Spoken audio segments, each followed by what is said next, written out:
What is going on, guys? I am the John Gasm, and I am coming at you today with another conspiracy theory. I know some of you guys were really disappointed in the theory from last week, so I made sure to find a really good one for you guys this time around. Now, one of the reasons I like this theory so much is because it brings up an interesting point that I've never thought about before when watching The Lion King. Then again, the majority of my knowledge about The Lion King comes from watching Lil Dicky's If a Thug Told the Story of the Lion King video. If you haven't seen it, go watch it, especially if you don't remember the movie. He actually provides a pretty good summary. Anyway, I know you guys are excited for a theory about this movie. I've never talked about this movie once in this series, so I'm really excited as well. I'm not going to delay it any longer. Let's get into it. Now, those of you guys who are familiar with the film may remember a scene towards the end where Nala pleads with Simba to come back to Pride Rock because he's their only hope. Now, this is interesting because when most people watch this scene, they interpret it as Simba being the only lion strong enough to take out Scar. But Simba isn't a very good fighter. We see earlier in the movie that when Simba and Nala are fighting, she really has no trouble pinning him to the ground,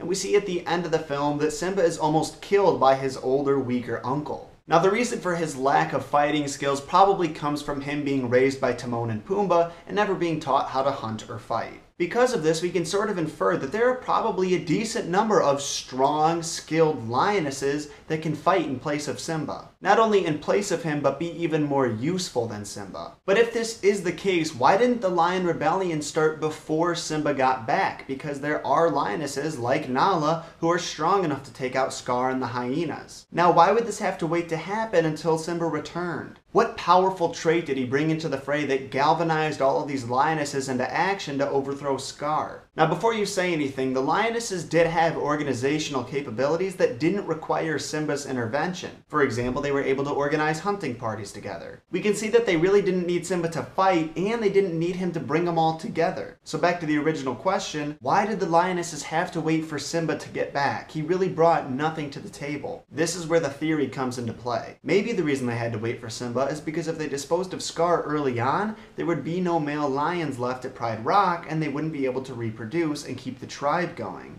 With Scar being there, they at least had the resources to reproduce, even though he isn't that great of a specimen. So the reason the symbolism is so powerful when Simba returns to Pride Rock is because after a long drought, wink wink, they managed to get a comparatively good male lion that they could continue Pride Rock's legacy with by mating. In summary, the reason Simba's return to Pride Rock was necessary before they could overthrow Scar was because they needed a proper male lion to mate with.